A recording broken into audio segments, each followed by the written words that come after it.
Hey guys, welcome back to my channel. This is week 7 of the 75-day book challenge. And in this video, I'm going to be trying to focus on my June TBR. The first book I'm starting with is The Jasmine Throne because I didn't finish it last week. And then we're going to read City of Brass, Tale of the Heart Queen, Lolita, and Not Safe for Work. I don't know how far into my monthly TBR I will get in this video because we got some big fantasy books. I don't know when I'm going to read Lolita because I'm kind of scared too. It is day 43. I'm definitely going to try to finish The Jasmine Throne very soon. I'm like almost 50% in. It's taking me so long to read. It's picking up more, so I think it'd be good. If you haven't watched last week's video, make sure to go do so now. The Jasmine Throne is an epic fantasy book with sapphic romance, revenge, and 9 POVs. 9.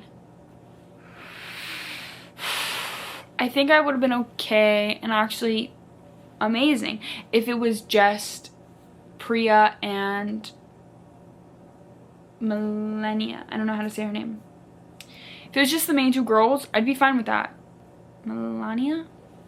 She is a princess whose brother is keeping her tucked away and trying to slowly kill her by poisoning her.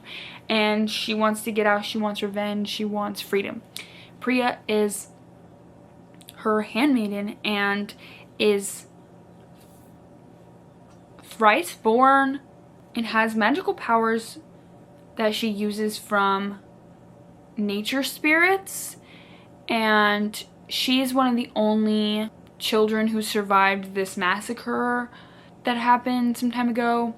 Her brother, and her sister are the only ones that survived. Her brother is the leader of the rebellion, and her sister is married to a duke, and they're not on the best terms. I hate her brother low-key. He's just so rude. I kind of hate her brother's chapters. I really wish it was just them. But overall, I'm enjoying it. But it's a lot of world building, a lot of politics, a lot of everything. Info dump in the first half. So it's been taking me a little bit of time to read it. Now that I know what's going on, I've gotten most of the information. I think it'll be easier to fly through the rest. It is Tuesday. Day 2 of the week, and I forget what day it is. Day 40 something. Did the 45-minute reading sessions yesterday and today, and I'm like 80% into the book, so I'm gonna try to finish it tonight. And then I'll do a review, and then we'll go on to the next because I am really enjoying it, but I really want to finish it up. I've been reading this book for too long. It's been taking me too long, but now I'm speeding up my... Hello, lady. The romance is going. Stuff is happening. People's true intentions are coming out.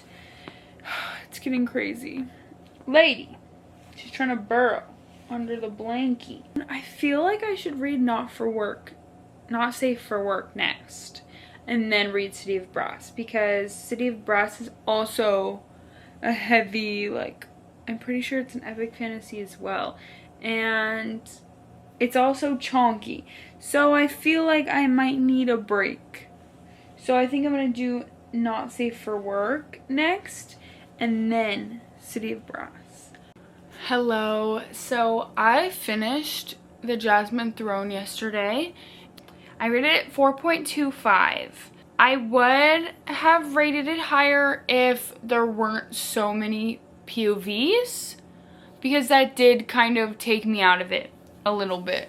So much going on, and I don't need that many POVs, actually. I'm good with 1, I'm good with 2. Even 3 is pushing it a little. Very interesting politics. Many characters out for revenge, lots of betrayal, there was romance, questionable family dynamics. I feel like it focused a lot on both main girls and their relationships with their siblings. It ended different than I thought it was going to. I really enjoyed the writing. I do want to read more by this author, and I do want to continue this series once I'm done with this challenge. But for today, I'm starting Not Safe for Work, which I did do my first 45-minute reading session for today. It's like workplace rivals. She hates the guy because he's essentially a nepo baby and he got the job she deserved, and she wants to quit her job and find something new, but they decide to send her on a work trip to Hawaii with this guy. But she has admitted already that she finds this guy attractive, and if it weren't for his horrendous personality, he would be like her dream guy.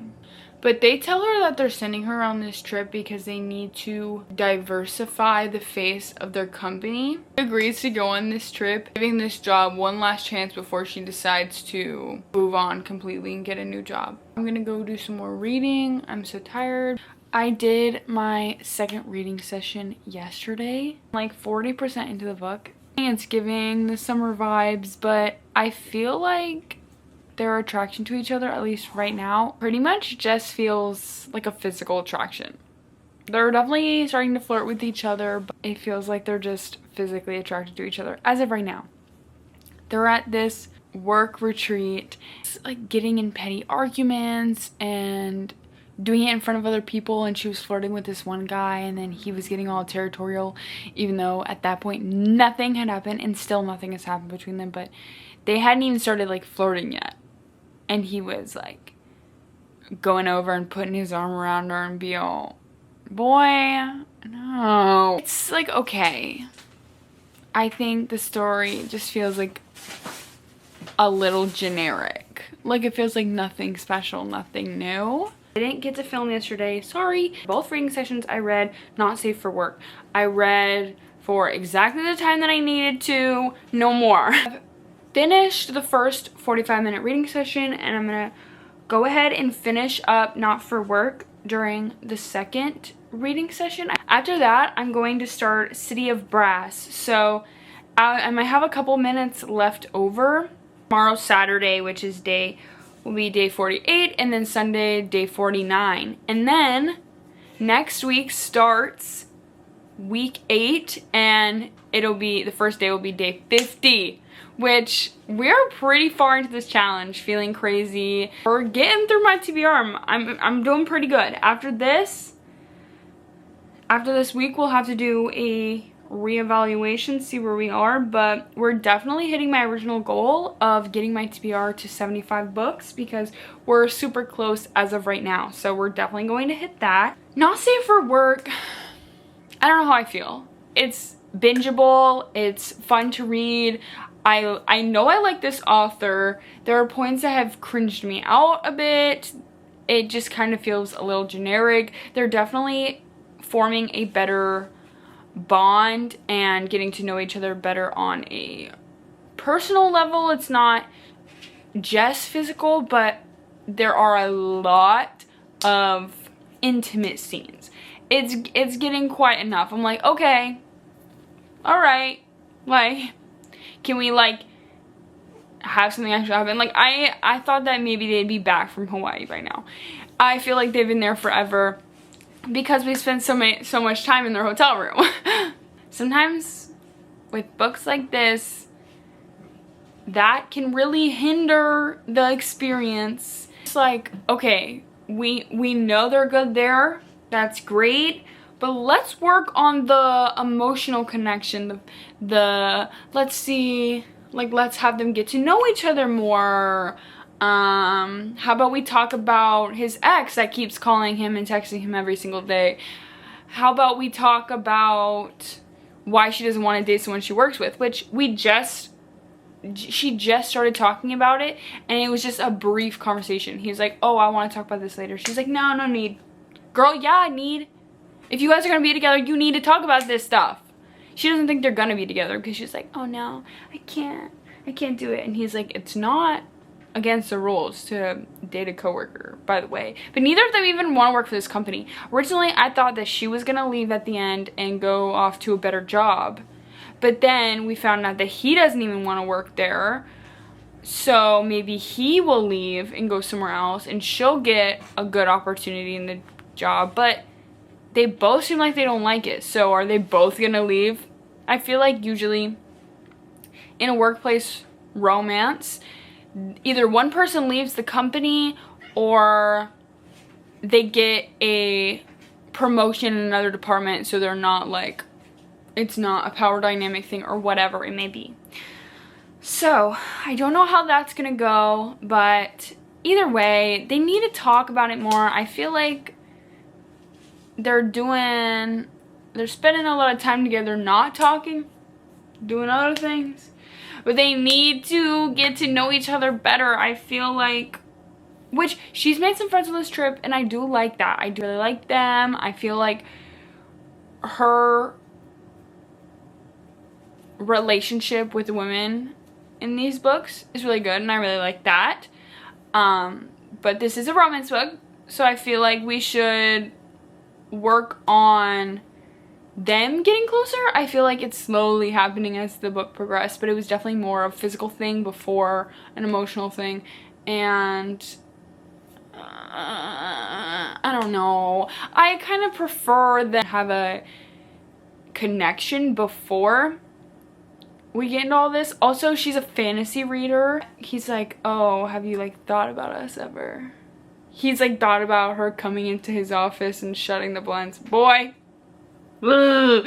Sometimes with stuff like this, the way they word things, like some of the stuff that he said and she said in this book, I'm like, ugh, yikes. Like, it's just like the way they're going about it, it's like a little cringe for me. It's like kind of making my skin crawl a little. It's not like, ooh, it's like, ugh, ugh.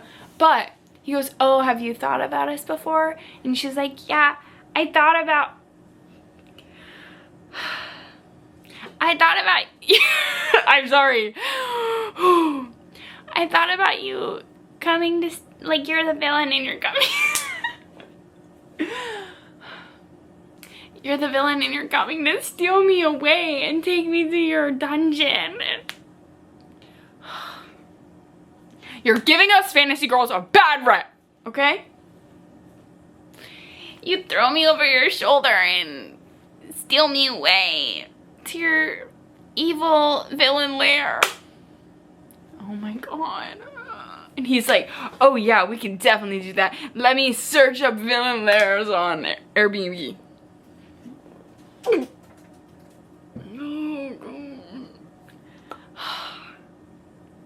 I can't. I'm a fantasy girl, obviously. If you've watched any of my videos, you know that. Oh, he was looking over my shoulder when the villain was ravishing her. Stop. Wrap it up. Wrap it up. This author is a fantasy author. I love her fantasy series. Is there some romance? Is there some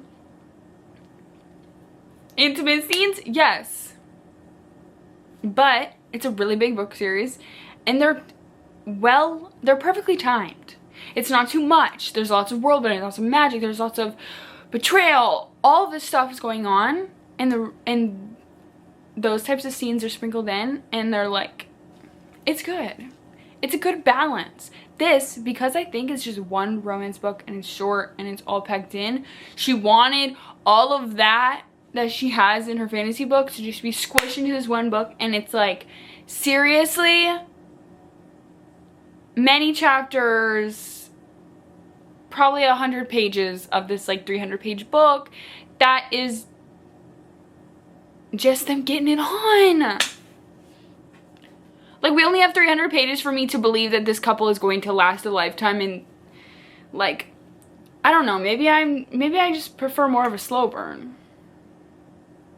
Maybe that's just the case. I don't know. There's a time and a place. There's a time and a place, because I don't know. I feel like I do love slow burn, but Also, sometimes I like it a little bit here and there throughout it, but I feel like it has to be, they have to be getting to know each other on every level. Not just the physical, randomly having a deep, tiny conversation, and it's like, okay, let's go back to the hotel room. No, how about you guys talk for a little bit longer? Like, I think this is good. I think this is actually good. Like, she just wants the physical, so I guess I get that, but he clearly doesn't. And girl, if you're being honest with yourself, you clearly don't either, because you've been dreaming and obsessing over him for the whole time you've known him. So, I don't know. Oh my god. I don't know why this is like a theme, but why do in a lot of romance books, when a girl is listening to a song or listening to a playlist, it's 90% of the time they say it's Taylor Swift? Now it's just like a observation of mine. I just wonder. Like, nothing else? Like, that's all? Like, what about, how about we listen to some Hosier? How about we listen to some Noah Kahan? I just want people to listen to what I listen to. Seriously. I'm just self-inserting at this point, guys. It's not even a big one. It's just like, whatever. I don't know. The whole thing about him being a villain and taking her to his lair is, like, really sending me. Oh my god. He, like, without giving away too much, he, like, likes desserts. Okay, they both do. But he likes desserts in, like, a technical way. Like, he likes to, like, review and bake desserts, whatever. And I don't know. I might be being so picky right now. I think I might be being so picky. I don't know. It's just kind of like it was fine. Like, I'm like, okay, sure, whatever. Do whatever you want, King. Go ahead. But then, ew, they were, I don't know why this, like, icked me out so much, but they were at this, like, dessert banquet thing at this resort, and he was, like, recording the desserts. He was recording the desserts. And he's, like, talking, and she's like, he was describing the desserts, and he's like, lemon tart with the no.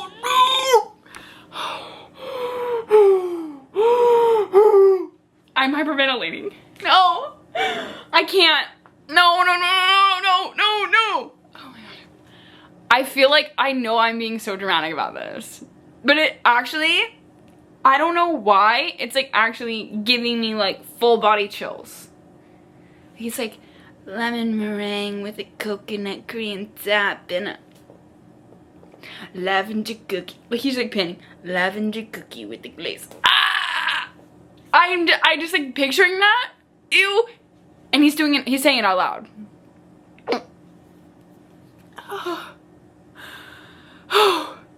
And she's like, and then while he's saying this, he looks up at me and gives me a little smirk. While he's talking, raspberry chocolate souffle with the raspberry. Ah! Oh! I'm crying. I'm actually crying. It's bringing me to tears with the cringe. I'm like, I have no problem with him, like, liking desserts. Like, hey, I got a big sweet tooth. I know what it is about. But just picturing this man standing in front of a room of people trying to eat these desserts. They're grabbing stuff off this table. They're all eating desserts. And he's just standing there talking into his phone as he's recording and panning. I'm sorry. I can't. Like, no thank you. This one, I'm not really feeling. I really like this author, and I'm going to be reading her other book, and I love that series. Go read her fantasy series, Trial of the Sun Queen. But I don't think I will be recommending this one. Like, it's not a bad book. I like the main character, and I like or her friendships she makes along the way. I like that. But the actual relationship, the man, whatever. Kind of just whatever. And like, it's a romance book, so I really feel like I should like it. Like, that's kind of the point. But no thank you. I don't think so. I don't think I like it. Now, I still have a little while left. I have, let's see, I'm like 90% into the book, so they're still in Hawaii. They're about to leave. So it's about to go down. It's about to be a crash out, probably. Them not talking, and then, oh, well, we both like each other, and let's just be together even though we're back from Hawaii, and it's not a vacation anymore. Let's just do it. And then, yeah, whatever. They're together forever. We'll see. Hey, guys. So, for the rest of my second 45-minute reading session, I read City of Brass. Oh, and I finished Not Safe for Work. I read it through. I feel the same way that I did. Nothing really changed. I mean, like, I liked the ending. It was just like nothing revolutionary. Another workplace romance. Another whatever. Another romance where they're like, oh, this is something that's just for here, but once we leave, then we're gonna forget about all the feelings and all the things we've gone through. We're gonna go back to normal and act like none of this happened. Get serious. That never happens. Like, this girl says she's a reader girl. I think you can pretty much tell. Like, yes, there was the conflict with his ex-girlfriend constantly contacting him, so she didn't know if they were actually done, but like, I don't know. I digress. Started City of Brass. It's quite the hefty book, so I don't know if I should continue reading it or if I should read something else so that I can finish it this weekend. And I can continue this next week. Let's see. She has the ability to be able to tell if people are sick or if there's some kind of, they have some kind of illness inside of them. She's able to tell, and she's able to heal herself and people. And she can also speak many different languages. Her and her friends are doing some sort of ritual to heal this girl. She starts singing in another language and accidentally summons this guy who is I don't even know what he is. She don't even know what he is. The con woman of an unsurpassed skill. She makes her living swindling nobles, hoping to one day earn enough to change her fortune. But when she accidentally summons Dara, an equally sly, darkly mysterious Jinn warrior, during one of her cons, she learns that even the cleverest of schemes can have deadly consequences. Forced to flee, journey together across hot, windswept sands in a city steeped in magic and fire, where blood can be dangerous as any spell. A city where old resentments run deep.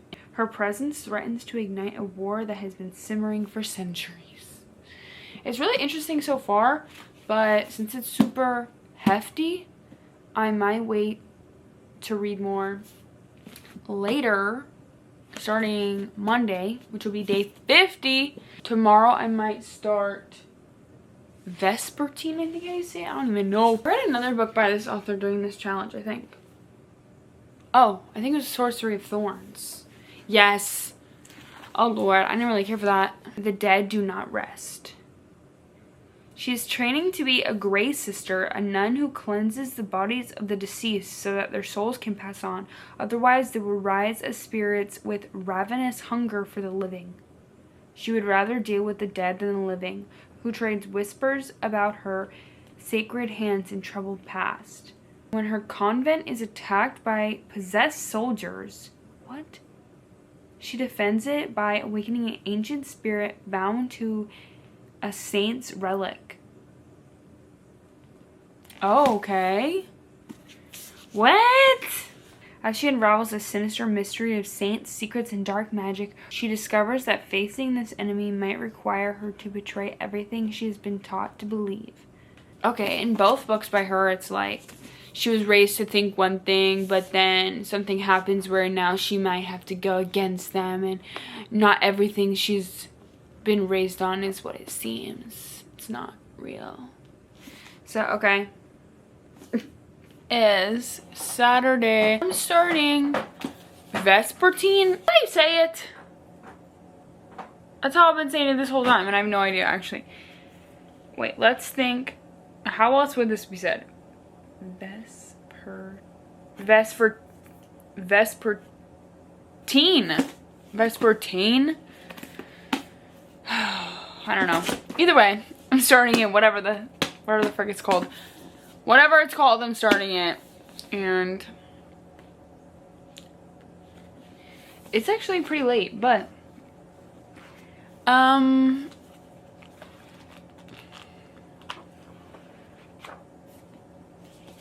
I'm gonna do, it's actually pretty late in the day. A friend was visiting from out of town, so I didn't get to do any reading earlier in the day, but I'm gonna do all the reading now. Okay, so I will talk to you tomorrow. No, I'll talk to you once I read them and let you know how I'm feeling. I read a book by this author during this challenge and I DNF'd it. So we'll see how this one is. Well, I'll see you in 45. Whatever it's called, I'm starting it. I'll talk to you once I read them and let you know how I'm feeling. I read a book by this author during this challenge and I DNF'd it. So we'll see how this one is. I did the first 4 to 5 minute reading session and I'm gonna DNF this. I think it's the writing. I think it's the author's writing. I'm just not interested. I just don't care about any of it. And I don't want to get in a reading slump again. I'm just getting out of it. So I think I'm going to start Wicked Beauty by Katie Robert. I actually did end up reading more of City of Brass for my second 45-minute reading session, and lots of stuff is going on. So much stuff. It's kind of like all over the place. There's like a whole new world, all this stuff. So for tomorrow, I think I'm gonna read, what's it called? The Ice Guy and the Cool Girl. It's a comic. I'm gonna read that tomorrow. On Monday, I will continue reading City of Brass, and that will be the start of week 8, which is crazy. For today's reading sessions, I just read The Ice Guy and the Cool Girl, which is the ice guy and his cool female colleague. That is the name of the show. But I read volume 1. This is just a super cute, like, romance. Cute little slice of life romance. I just wanted something a little more light, easy, fun before jumping back into these big, heavy, epic fantasy books that are astronomically sized. We're gonna be continuing City of Brass next week, so make sure to come back. Right now, the TBR is at 74. Guys, we did it. We broke the barrier. My original goal was to get down to 75 by the end of the challenge. Anything below 75 will be an accomplishment in and of itself, but I kind of want to try to get down to 50. But tomorrow is day 50, so I don't know if that's possible. It's not a solid goal. It's a loose goal. I hope that you have enjoyed this week's video, and if you haven't watched the past videos, make sure to go do so now. I've been doing this for a while and it takes a lot of time, a lot of reading, and lots of editing, so please go show it some love, and make sure to like and subscribe and turn on the bell notification so you can see every time that I post. And I will see you guys next week. Thanks for watching. Bye.